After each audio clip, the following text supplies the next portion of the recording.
а я уже здесь. И сегодня я расскажу вам о том, как в детстве проходили мои каникулы в деревне. А мои приключения начинались еще с самой поездки в деревню. Иногда нас отвозил папа на машине, и тогда все ок. А иногда мы добирались с бабулей на общественном транспорте. Сначала ночь поездом, потом часа 3 электричкой. Мороженое, кому мороженое? Потом автобусом до райцентра. И главное, чтобы сидя, а то укачает. А там уже как повезет. Или голосовали возле камня и ловили попутку, или дедуля просил знакомых, чтобы за нами съездили и довезли до деревни. Фух, добрались. Дом у нас был старый, еще от прабабушки. И, конечно же, без особых удобств. Туалет на улице, аж в огороде. И днем оно-то ничего, но вот если ночью приспичит, и тебе нужно пройти с одной стороны высокие кусты бузины, а с другой кукуруза растет. Жуть какая! Прямо как режим выживания в Майнкрафте. И я всегда будила сестру, и мы шли вместе, чтобы не так страшно было. Но самое страшное было в самом туалете. Пауки в каждом углу. И все на тебя так подозрительно смотрят. Фонарик выруби, в глаза светит. Так и забудешь, что вообще пришла. Но зато на обратном пути мы частенько зависали вот так минут на 15, рассматривая звезды. Да, таких в городе нет. Ага. Еще я очень любила ходить с дедушкой на рыбалку. Он научил меня насаживать червяка и сделал для меня маленькую удочку, чтобы я ловила у самого берега. Рыбешка мне попадалась, конечно, совсем мелкая. Иногда я отдавала ее коту, а иногда отпускала обратно. Но это не важно. Главное сам процесс. Тишина. Ква, ква. Тс. Сидишь, на воду смотришь, и вдруг клюет, клюет. Еще одним нашим развлечением было ходить на речку купаться. Вода в речке вроде как всегда чистая была, но вся беда в том, что все дно было в муле, и водоросли там никто не расчищал. Но нас это никогда не останавливало. Бульк! И домой мы всегда приходили так. О, Господи! Но бабуля нас никогда не ругала. И самая страшная фраза от нее была: «Девочки, после обеда идем на огород». Угу. А в огороде что?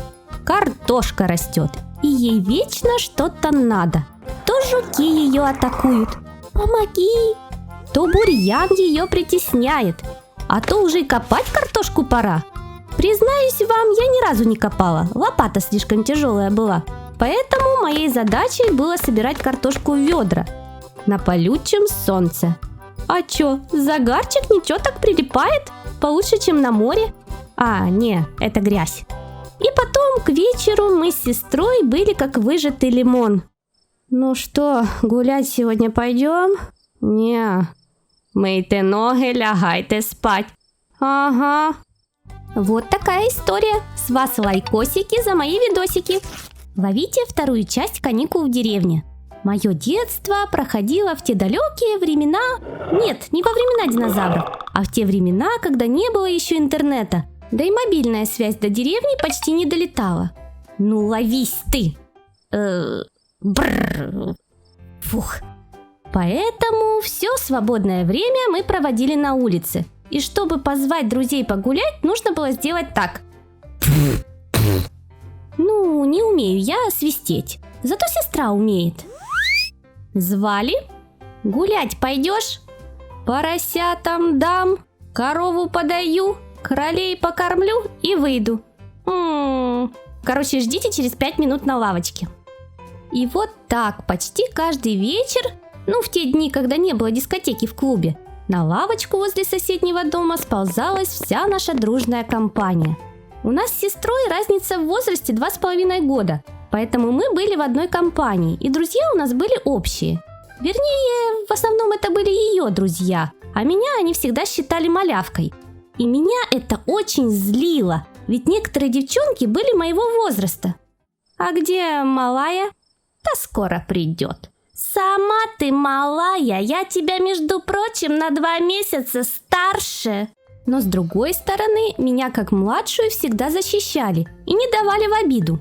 «Ты мне малую не обижай, будешь иметь дело со мной».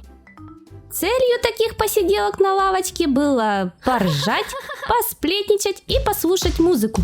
«Да сколько можно-то?»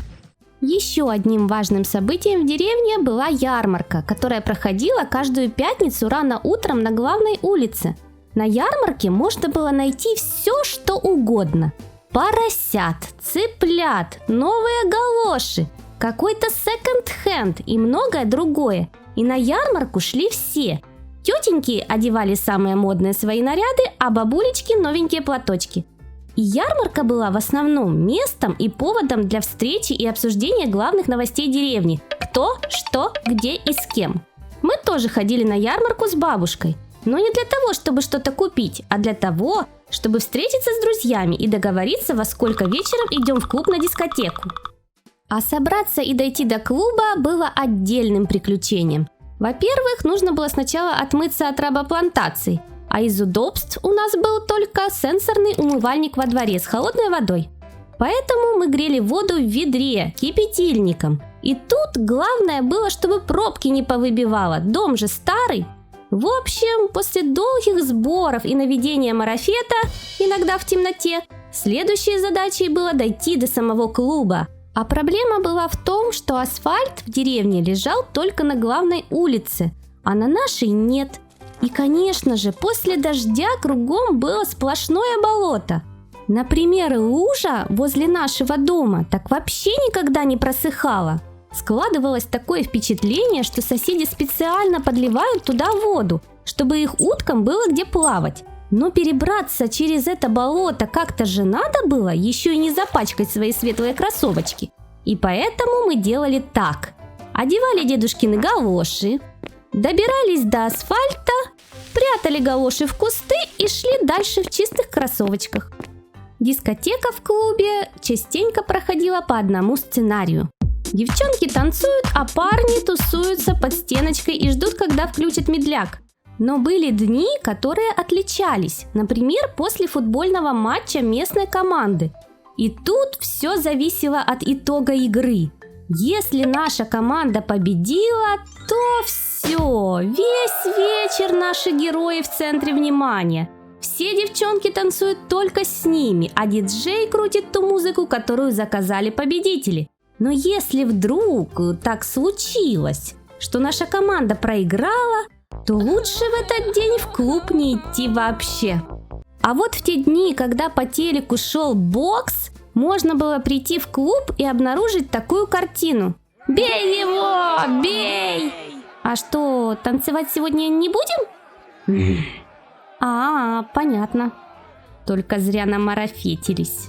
Эх, под каким кустом мы спрятали галоши? Как я уже не раз рассказывала, я человек городской. И поэтому каждый раз, когда я приезжала в деревню, село, то звучит гордо. Мне всегда казалось, что я попадаю в совершенно другой мир со своими какими-то обычаями. Сельская жизнь очень отличается от городской жизни.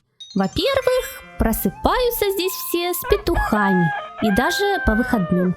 И практически все время занято хозяйством и огородом. И одним из обычаев, которые меня удивляли, было вот это. Никто никогда не запирал дверь на замок, а вместо этого ставили перед дверью веник, что означало, что дома никого нет, приходите в другой раз. А где сигнализация, камера видеонаблюдения? Для меня это было дико, потому что в городе мы устанавливали дополнительные железные двери и 100-500 замков. Ну вы же помните, какие у меня там были соседи. Я рассказывала вам о них вот в этом ролике. Кто не смотрел, обязательно посмотрите. А в селе все друг друга знали, друг другу доверяли и поэтому ни от кого не запирались. У моего дедушки из хозяйства были только курочки и свинки. А еще в один год были гуси. Но о них совсем нечего рассказывать.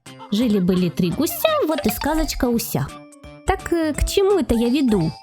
Коровы у нас никогда не было, но молоко у нас было всегда. Каждый вечер соседка приносила нам банку парного молока. Просто так.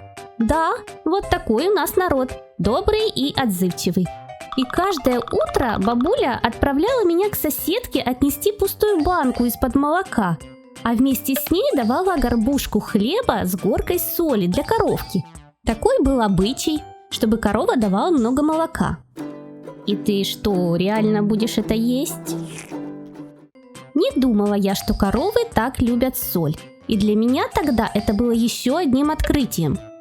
Также меня всегда удивляло то, что меня в селе знали все. Я никого не знала, а меня все. Это же внучка Ивана. Опять на каникулы приехала. И поэтому, когда я шла по улице, нужно было обязательно со всеми здороваться. Добрый день, добрый день, добрый день. А кто это? И так как все знали друг друга, то и друг другу во всем помогали. Например, привезли кому-то машину соломы. Смотришь, через несколько минут бегут уже со всех сторон соседи с вилами помогать солому складывать. И никто их об этом не просил. Всегда действовал закон: помоги другому, и тебе помогут. Или же вот когда приходило время копать картошку. Это сейчас у многих мотоблок или мини-тракторец. А тогда в основном копали лопатой, и это было мучительно долго. Но когда собираются все, вместе мы сила. Как говорят, гуртом і батька легше бити. Ну ви поняли меня, да? Геть з України, москаль некрасивий, геть з України, геть, геть, геть з України, москаль некрасивий. Помните, я рассказывала вам, как каждый вечер мы с сестрой бегали в клуб, на дискотеку? А в деревне ж как?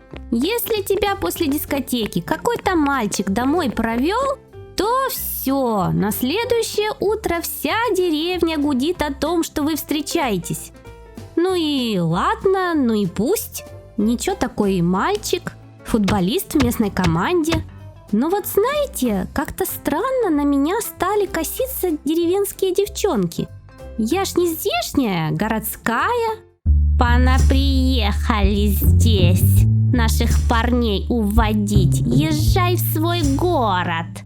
После этого стало еще страшнее по темным улочкам самой ходить. Мало ли что у этих девчонок на уме. А футболист не боксер, конечно, но все-таки защитить сможет. Так что так и провожал он меня каждый вечер до самого моего отъезда. Вот такая история. Помню, как одним летом в наше село завезли растворимые напитки Юпи, Инвайт и Зуко. Кто не знает, это такой фруктовый порошок, растворяешь в воде и получаешь напиток. Просто добавь воды. Ну да, вы сейчас напишите в комментах: боже, какая ты старая. Ну, що маємо, те маємо. Так вот, эти напитки были такие популярные, что их пил каждый ребенок. А моя соседка так вообще своих собак так и назвала. Одного Юпи, второго Инвайт. И мы с сестрой частенько бегали в магазин за этими напитками. У нас всегда были какие-то карманные деньги. Дедуля постоянно подкидывал нам деньжат за какие-нибудь добрые дела. Вот, например, принесешь ему водички попить на огород, а он тебе за это 5. А если на рыбалку ему бутерброд принесешь или еще какой-нибудь перекус, то сразу 20 гривен. Сестра обычно туда-сюда и все потратила, а я откладывала, на что-то собирала. Кажется, я знаю, у кого можно денег до зарплаты одолжить. Так о чем это я? Ах да, однажды мы с сестрой решили купить не просто по одному пакетику Юпи или Инвайт, а штук 10 разных вкусов, щоб вже напитися до схочу. Вытащили из колодца ведро воды. Сестра вытащила. У меня никогда не получалось. А сестра одной левой. Высыпали в ведро все 10 упаковочек Юпи, перемешали и стали пить. Конечно, через пару кружек в нас уже не лезло. И что будем делать с этим ведром? Жалко выливать. О! Юпи, смачний Юпи, я пригощаю. Вот так мы напоили всех соседских детей и просто прохожих.